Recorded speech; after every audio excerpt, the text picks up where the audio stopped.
रायपुर में जन घोषणा पत्र पर गरमाई राजनीति। बीजेपी ने ट्वीट कर किया वार, बोले कुर्सी से बेदखल किए गए टीएस जी, जरा डिटेल में बताएं।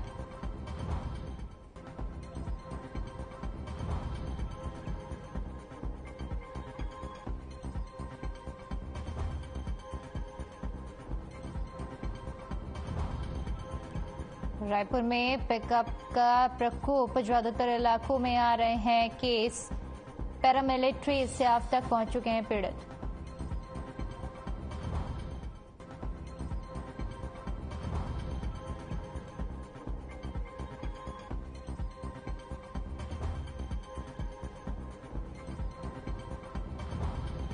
रायपुर में बदले गए 3 रेंज के आईजी, 2 नए रेंज के आईजी की हुई पदस्थापना। बिलासपुर रेंज को मिली नई जिम्मेदारी।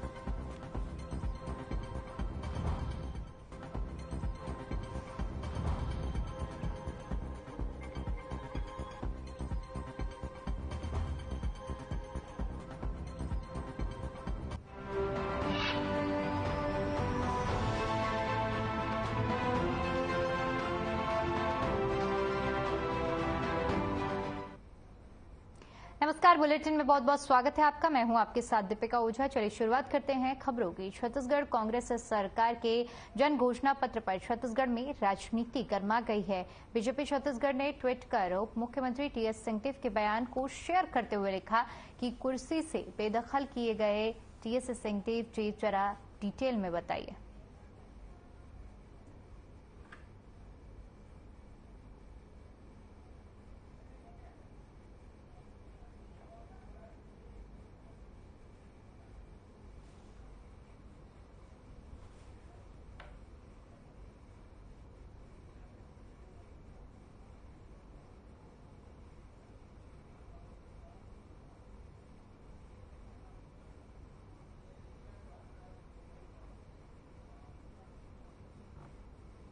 बड़ी खबर का रुख करते हैं। रायपुर से बड़ी खबर सामने आ रही है, जहां पर आपको बता दें कि 31 जुलाई को होगी खरीफ फसल बीमा की अंतिम तिथि। मौसम खराब होने की वजह से नुकसान से राहत के लिए करते हैं बीमा। ऋणी और अग्रणी कृषक इच्छुक रूप से हो सकते हैं शामिल, जिसमें प्रदाय में दी जाने वाली 2 प्रीमियम खरीफ 2% होगा। तो बड़ी जानकारी साझा कर रहे हैं, जहां पर मौसम से होने वाले नुकसान से बीमा बचाव करता है और उसी को लेकर ये जानकारी सामने आ रही है, जहां पर 31 जुलाई को होगी खरीफ बीमा योजना। मौसम से नुकसान से राहत के लिए ये योजना होती है।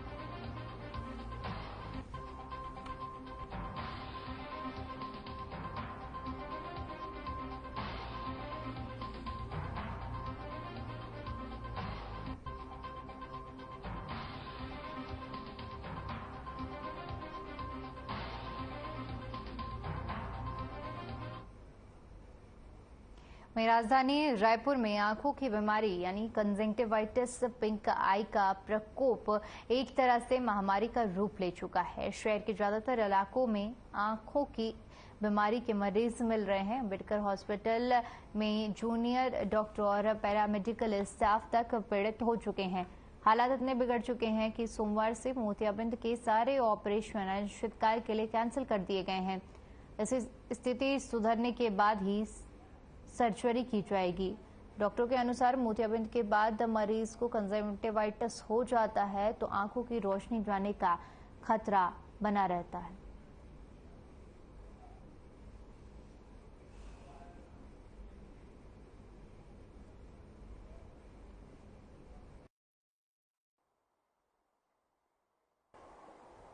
आई जो है संक्रमण का प्रकरण बढ़े हैं, नेत्र संक्रमण के, जिसको कंजक्टिवाइटिस बोलते हैं या शुद्ध हिंदी में आँख आना जिसको बोला जाता है, जिसमें आंखें लाल हो जाती है, पानी आते रहता है, दर्द काफ़ी होता है, पलकों में सूजन आती है। तो ये लक्षण हैं उसके, और ये मतलब एक दूसरे के संपर्क में आने से भी एक दूसरे को होती है। तो इसमें अगर लग रहा है किसी को लक्षण है तो तत्काल स्वास्थ्य विभाग में जाकर, स्वास्थ्य केंद्र में जाकर जांच कराए, दवाई ले और दूरी बनाकर रहें और हाथों को बार बार साबुन से धोते रहें।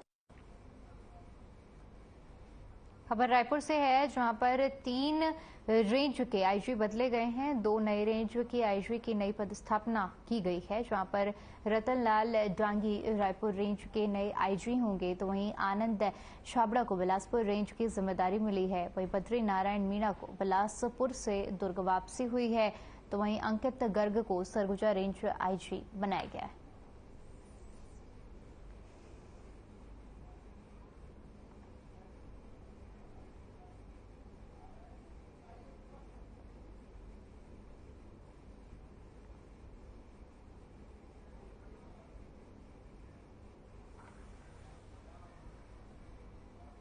रायपुर से बड़ी खबर सामने आ रही है, जहां पर आपको बता दें कि संविदा कर्मचारियों की हड़ताल का आज 26वां दिन है। कर्मचारियों को मिला सामाजिक संगठनों का समर्थन।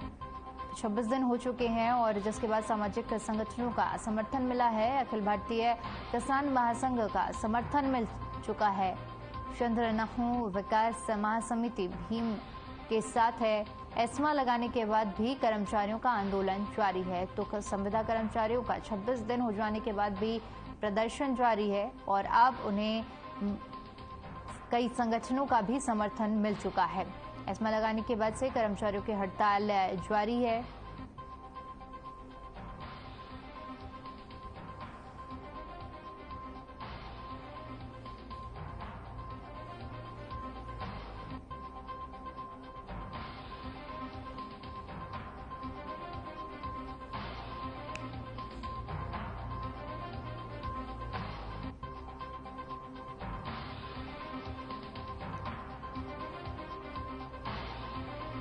खबर बलरामपुर से है, जहां पर खबर का असर देखने को मिला है। बता दें कि वाड्रफनगर के कोटाराही गांव में संचालित एकलव्य आदर्श आवासीय विद्यालय में पढ़ने वाले छात्रों ने हॉस्टल प्रबंधन पर लापरवाही करने का आरोप लगाते हुए और मूलभूत सुविधाओं के लिए अंबिकापुर बनारस मार्ग को जाम कर दिया है।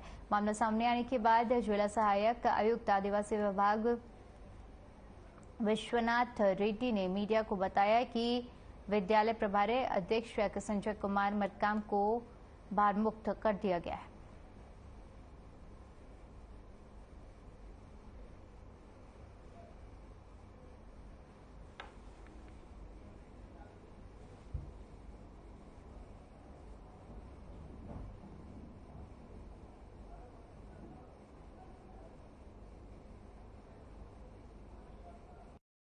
और उसमें क्योंकि सप्लाई टाइम पे हो रही थी, लेकिन बच्चों को समय ज़्यादा लग रहा था तैयार होने में, उसके कारण उनका मुख्य आपत्ति वही था, जिसका निराकरण कर दिया गया। अभी बोर वहाँ चल रहा है। आज शाम तक वहाँ पानी सप्लाई टैंकर के अलावा टैंकर हमारे पास इमरजेंसी के लिए टैंकर हमारे पास उपलब्ध रहेगा।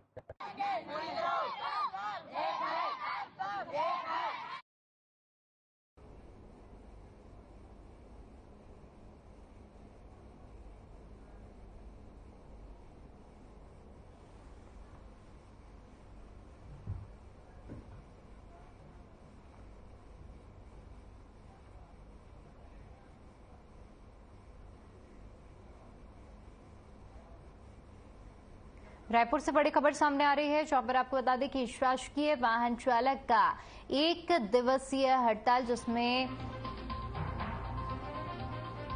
47 विभागों के गाड़ियों के चक्के थम चुके हैं। 8 सूत्रीय मांगों को लेकर प्रदर्शन किया जाएगा, जिसमें अनिश्चितकालीन प्रदर्शन की घोषणा की जा सकती है। तो बड़ी जानकारी, जहां पर शासकीय वाहन चालकों की हड़ताल, जहां पर 47 विभागों की गाड़ियों के चक्के पूरी तरह से फिलहाल के लिए थम चुके हैं। 8 सूत्रीय मांगों को लेकर प्रदर्शन किया जा रहा है और इसके साथ ही साथ अनिश्चितकालीन प्रदर्शन की घोषणा भी की जा सकती है।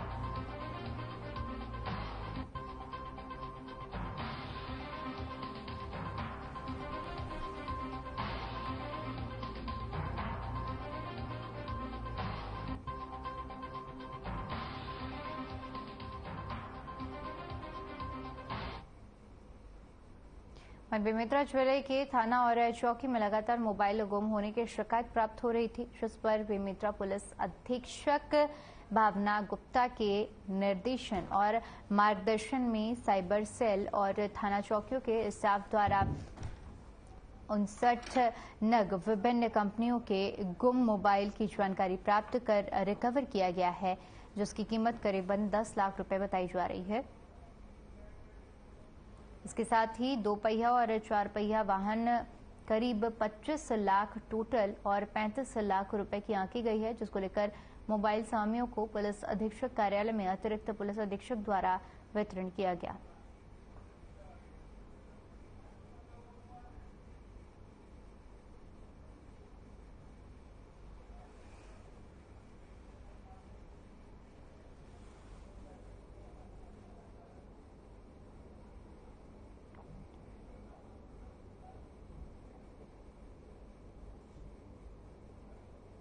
आवेदन करे के बाद मोबाइल जो है आज मिल चुके हैं। वही ललेबर में है। एक उम्मीद आपकी अमानत आपके पास एक योजना संचालित किया गया है। इसमें एक विशेष अभियान चलाया गया पूरे जिले में। इसके तहत जो विभिन्न गुम हुए हैं व्हीकल, गाड़ियां, मोबाइल या ऐसी संपत्ति जो पूर्व में लूट लिया गया है, सभी को पूरे जिले से एकत्र कर उनके स्वामियों का पता कर उन्हें यहाँ पर आमंत्रित कर उन्हें उनकी संपत्ति आज वापस की जा रही है। इसमें लगभग 25 लाख कीमती वाहन, जिसमें 2 4 पहिया और 22 के लगभग 2 पहिया।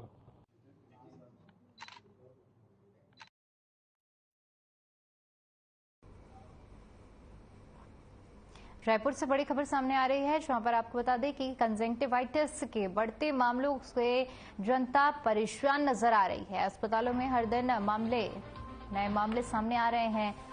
स्वास्थ्य विभाग ने अनुसूचित जाति विकास विभाग को पत्र लिखा है, जिसमें स्वास्थ्य विभाग ने बचाव के लिए निर्देश जारी किए हैं।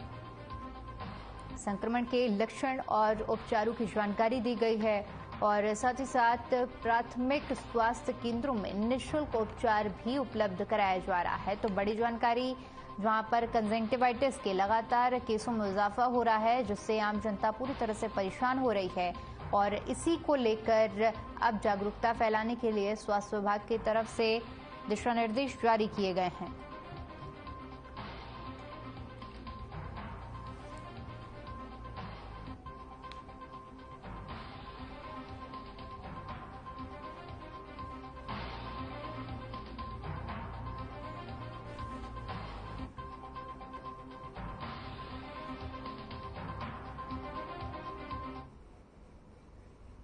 वहीं बस्तर संभाग मुख्यालय जगदलपुर में 3 सूत्रीय मांगों को लेकर मुख्यमंत्री श्रम स्वास्थ्य योजना के अंतर्गत संचालित मोबाइल मेडिकल यूनिट के कर्मचारियों ने हड़ताल कर काम रोक दिया है। जो कर्मचारी पिछले 2 सालों से अधिक से जो कार्यरत हैं,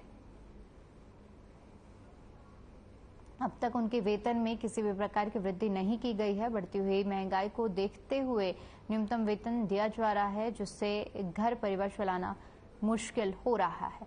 वहीं कर्मचारियों का कहना है कि 2-3 साल से काम करने के बावजूद भी जॉब सुरक्षित नहीं है, क्योंकि आए दिन हमें छोटी छोटी बात पर नौकरी से निकाले जाने की धमकी दी जाती है,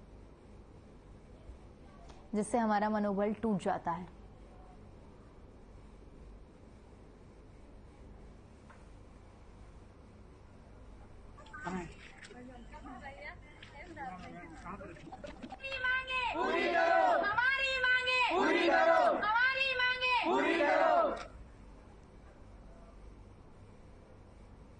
बाढ़ग्रस्त क्षेत्र भोपालपट्टनम का कलेक्ट्रेट राजेंद्र कुमार कटारा और एसपी अजनीय वैष्णव ने अधिकारियों के साथ हालातों का जायजा लिया। जिले में लगातार मूसलाधार बारिश से पेगा, डालपल्ली और पोटा केबिन समेत भोपालपट्टनम जिले के अलग अलग जगहों में जलभराव से बच्चे सेट्रापल्ली और पोटा केबिन शिफ्ट किया गया है। वहीं बाढ़ बचाव टीम को राजस्व अधिकारी द्वारा अपने अपने क्षेत्रों में लगातार मॉनिटरिंग करने के आदेश दिए गए।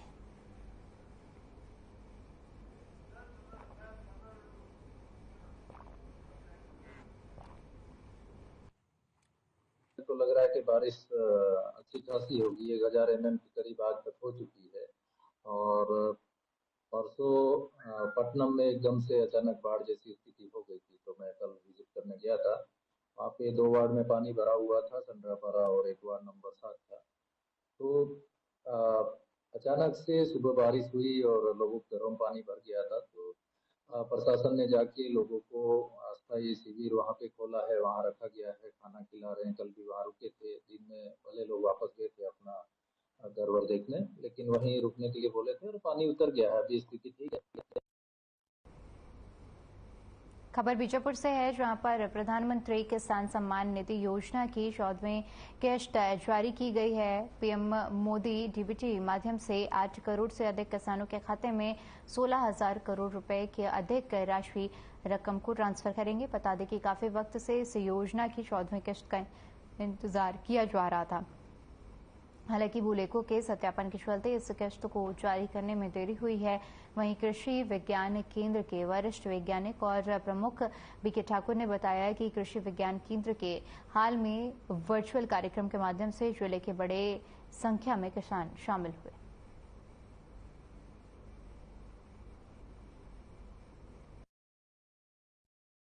आज माननीय प्रधानमंत्री द्वारा प्रधानमंत्री किसान समृद्धि योजना की किसानों की 14वीं किस्त पूरे भारत देश में जारी की गई। इसका ऑनलाइन प्रसारण पूरे भारत में किया गया वर्चुअल मत पर, और किसानों को प्रधानमंत्री द्वारा संबोधन किया गया। हमारे सेंटर में लगभग 70-80 किसान आए थे विभिन्न ग्रामों से, जिसमें महिलाएं और कृषक बंधु भी सभी।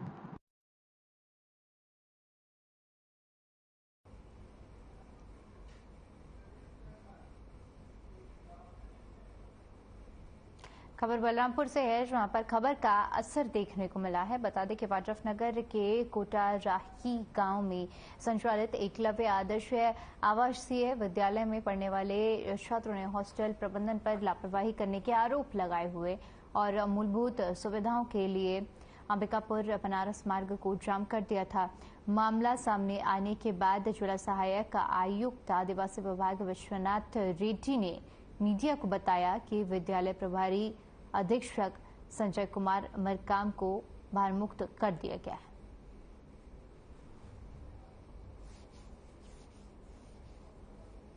और उसमें क्योंकि सप्लाई टाइम पे हो रही थी, लेकिन बच्चों को समय ज्यादा लग रहा था तैयार होने में, उसके कारण उनका मुख्य आपत्ति वही था, जिसका निराकरण कर दिया गया। अभी बोर वहां चल रहा है। आज शाम तक वहां पानी सप्लाई टैंकर के अलावा टैंकर हमारे पास इमरजेंसी के लिए टैंकर हमारे पास उपलब्ध रहेगा।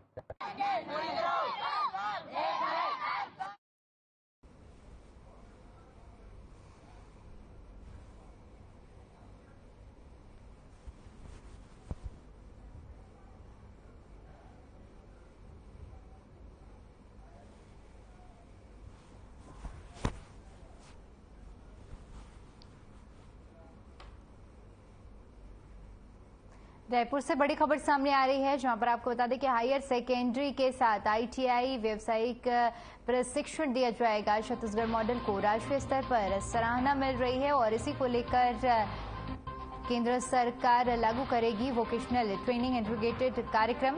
प्रशिक्षण महानिदेशालय ने समिति का गठन किया है। एकीकरण के लिए दिशा निर्देश तैयार करेगी समिति।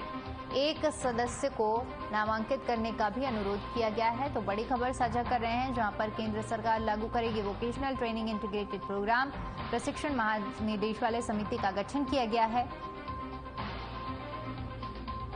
तो हायर सेकेंडरी के साथ साथ आईटीआई व्यावसायिक प्रशिक्षण छत्तीसगढ़ मॉडल को राष्ट्रीय स्तर पर सराहना दी जा रही है।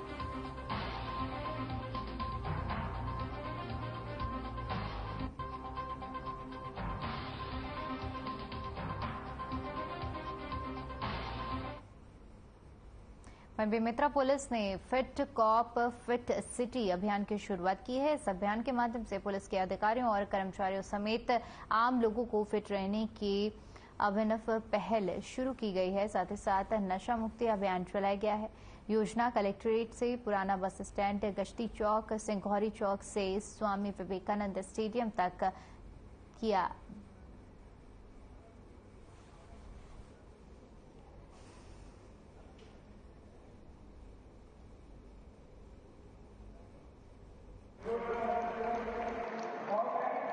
फिट सिटी फिट कॉप का आयोजन किया गया था, मिनी मैराथन था और नशा मुक्ति अभियान के बारे में था। बहुत अच्छी पहल है ये पुलिस प्रशासन की। इसमें रेवेन्यू प्रशासन और बाकी लोग भी सहयोग किए, मीडिया कर्मी आए और बहुत सारे कॉलेज के बच्चे भी भाग लिए इसमें। ये बहुत अच्छा अभियान है। आज बेमेतरा पुलिस के द्वारा और सामान्य प्रशासन के सहयोग से फिट कॉप फिट सिटी का आगाज किया गया है, जिसका एक उद्देश्य है कि हमारे लोग जो हैं फिटनेस, मेंटल और स्पिरिचुअल फिटनेस की ओर अग्रसर हों। पुलिस एक ऐसा विभाग है, ऐसा प्रोफेशन है जिसमें बहुत सारे तरह के स्ट्रेसेस हमारे वर्क के साथ जुड़े रहते हैं, तो बहुत आवश्यक हो जाता है कि कोई इस तरह की गतिविधियां हो जिससे फिटनेस को प्रमोट किया जाए, जिससे प्रशासन, सामान्य प्रशासन और पुलिस प्रशासन का एक जो समन्वय है वो बेहतर हो।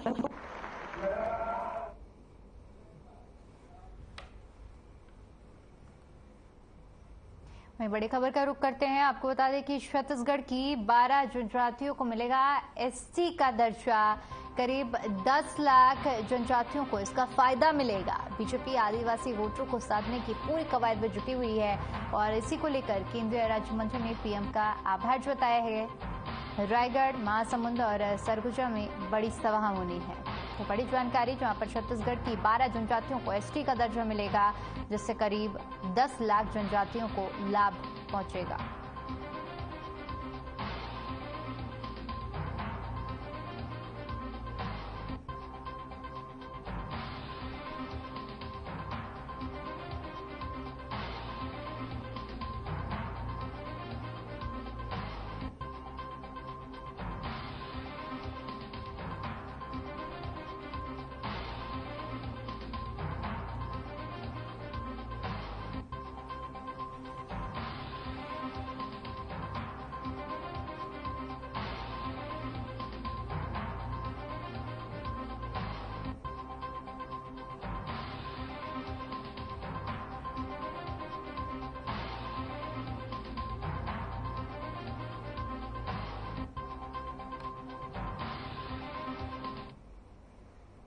चलिए अगली खबर का रुख करते हैं। छत्तीसगढ़ की कांग्रेस सरकार ने गुरुवार देर शाम मंत्रियों के जिलों के प्रभार में बदलाव किया है। उप मुख्यमंत्री टीएस सिंहदेव को बेमेतरा और कबीरधाम जिले की जिम्मेदारी दी गई है, तो मोहम्मद अकबर को दुर्ग और बालोद जिले का प्रभारी बनाया गया है। अमरजीत भगत को राजनांदगांव, तुगरियाबंद, खेड़का, गढ़ श्वेकदान, गडाई, मोहल्ला और मालूपुरपू, अंबा और अगड़ चौकी का प्रभारी मंत्री बनाया गया है। नवनियुक्त मंत्री मोहन मरकाम को मनेन्द्रगढ़, चिरमिरी और भरतपुरपू और कोरिया की जिम्मेदारी मिली है।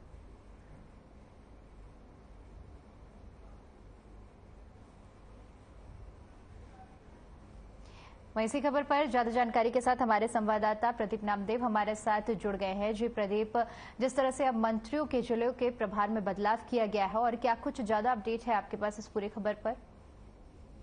जी बिल्कुल, देखिए चुनाव से पहले कांग्रेस ने एक बड़ा बदलाव किया है। जो मंत्रियों के जिले के जो प्रभार थे उसमें बदलाव किया गया है। देखिए उप मुख्यमंत्री टीएस सिंहदेव को बेमेतरा और कबीरधाम जिले की जिम्मेदारी सौंपी गई है कि वहां पर वो जाएंगे, जो तमाम लोग हैं वहां उनसे मुलाकात करेंगे और वहां की समस्याओं का निरीक्षण करेंगे। तो वहीं रामदास साहू जो गृह मंत्री हैं उनको महासमुंद जिला और बिलासपुर की जिम्मेदारी दी गई और मंत्री रविंद्र चौबे को रायगढ़ और रायपुर की जिम्मेदारी सौंपी गई और वहीं दुर्ग और बालोद की जिम्मेदारी मोहम्मद अकबर को दी गई है। तो वहीं बस्तर के जो आदिवासी दिग्गज नेता माने जाते हैं मंत्री कवासी लखमा को बस्तर और बस्तर दक्षिण, दंतेवाड़ा, बीजापुर, कोंडागांव, नारायणपुर की जिम्मेदारी दी गई और मंत्री शिव कुमार डहरिया को सरगुजा, बलरामपुर, रामनगरगंज, सूरजपुर, कोरबा की जिम्मेदारी दी गई और तो वहीं अनिला भेड़िया को उत्तर बस्तर और कांकेर, धमतरी की जिम्मेदारी दी गई है। तो वहीं मंत्री गुरु रुद्र को मुंगेली और सुकमा की जिम्मेदारी दी गई है। और अगर बात करें जयसिंह अग्रवाल एक दिग्गज मंत्री माने जाते हैं, तो इनको जांजगीर चांपा और जो नया जिला बना था गौरेला, पेंड्रा, मारवाही की जिम्मेदारी दी गई और साथ ही साथ तप्ती की भी जिम्मेदारी दी गई और बलौदाबाजार, भाटापारा, सारंगढ़, भिलाई, जसपुर की जिम्मेदारी मंत्री उमेश पटेल को दी गई है। तो वहीं अमरजीत भगत जो आदिवासी दिग्गज नेता माने जाते हैं, इनको भी जो अभी नए जिला बना है कोई खदान, गड़ई, मोहनलाल, मानपुर और अम्बागढ़ चौकी, राजनांदगांव, गरियाबंद, खैरागढ़ जिले की जिम्मेदारी दी गई। तो वहीं जो नव नियुक्त मंत्री हैं मोहन मरकाम, इनको मनेन्द्रगढ़, चिरमिरी और भरतपुर और कोरिया की जिम्मेदारी दी गई है। तो देखिए कहीं ना कहीं चुनाव से पहले एक बड़ी जिम्मेदारी सभी मंत्रियों को सौंपी गई है। जी बिल्कुल प्रदीप, जिस तरह से अब देखिए ये बदलाव हो रहा है और बड़ी जिम्मेदारियां सौंपी जा रही है, ऐसे में ये पूरी तरह से कहा जा सकता है कि कांग्रेस अब पूरी तरह से एक्शन मोड में आ चुकी है, क्योंकि चुनाव नजदीक हैं, ऐसे में बदलाव का दौर भी जारी है। बिल्कुल देखिए, अगर बात करें तो छत्तीसगढ़ में पहले 29 जिले होते थे, लेकिन अभी वर्तमान में बात करें तो मुख्यमंत्री भूपेश बघेल के शासन में 33 जिले हो गए हैं। तो 33 जिलों की सभी 12 मंत्रियों को अलग अलग जिम्मेदारी सौंपी गई है। यहाँ पर मंत्री जाएंगे और वहाँ जिले का जो फीडबैक है वो लेंगे, सभी कार्यकर्ताओं से लेंगे और जो वहाँ की आम जनता है उनसे मुलाकात करेंगे। देखिए क्योंकि चुनाव में ज्यादा समय बचा नहीं है, तो ऐसे में कांग्रेस जो एक्शन मोड में हो लगातार काम करने की कोशिश कर रही है। आपका हमारे साथ जुड़ने के लिए और तमाम जानकारी के लिए। चलिए फिलहाल के लिए इस बुलेटिन में इतना ही। बाकी तमाम बड़ी खबरों के लिए बने रहिए हमारे साथ। नमस्कार।